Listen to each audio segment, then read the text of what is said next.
চট্টগ্রামে আইনজীবী সাইফুল ইসলাম আলিফ হত্যা মামলার প্রধান আসামি চন্দন দাসকে জিজ্ঞাসাবাদের পর জানিয়েছে, তাকে এক বোতল মদ খাইয়ে দিয়ে এক ব্যক্তি সাইফুলকে মারতে বলেন। সাইফুলকে মারার জন্য ওই যুবক তাকে বারবার পেছন থেকে ধাক্কা দিতে থাকেন।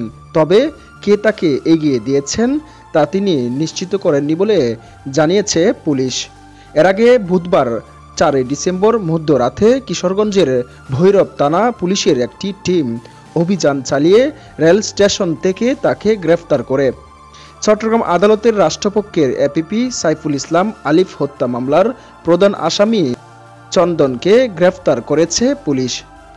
গ্রেফতার চন্দন চট্টগ্রাম নগরের কোতোয়ালি থানাধীন বান্ডেল রোডের সেবক কলোনির মেথরপট্টি এলাকার মৃত ধারীর ছেলে। ভৈরবের মেথরপট্টিতে চন্দনের শ্বশুরবাড়ি বলে পুলিশ জানিয়েছে। তবে শ্বশুরবাড়িতে পৌঁছানোর আগেই তাকে ভৈরব রেলওয়ে স্টেশন থেকে পুলিশ গ্রেফতার করে।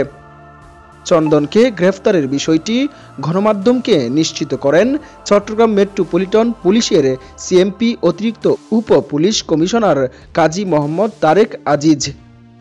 কাজী মোহাম্মদ তারেক আজিজ গণমাধ্যমকে বলেন, আইনজীবী সাইফুল ইসলাম আলিফ হত্যার প্রধান আসামি চন্দনকে ভৈরব থেকে গ্রেফতার করা হয়েছে। তাকে চট্টগ্রামে নিয়ে আসা হচ্ছে।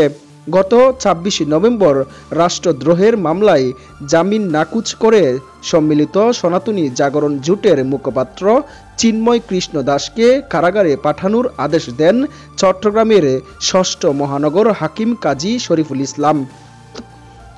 ওই আদেশের পর আদালত প্রাঙ্গণে ফ্রিজন ভ্যান ঘিরে বিক্ষোভ করেন তার অনুসারীরা। পরে পুলিশের সঙ্গে তাদের সংঘর্ষের ঘটনা ঘটে। বিক্ষোভকারীরা আদালত পাড়া সহ আশেপাশের এলাকায় ব্যাপক তাণ্ডব চালান।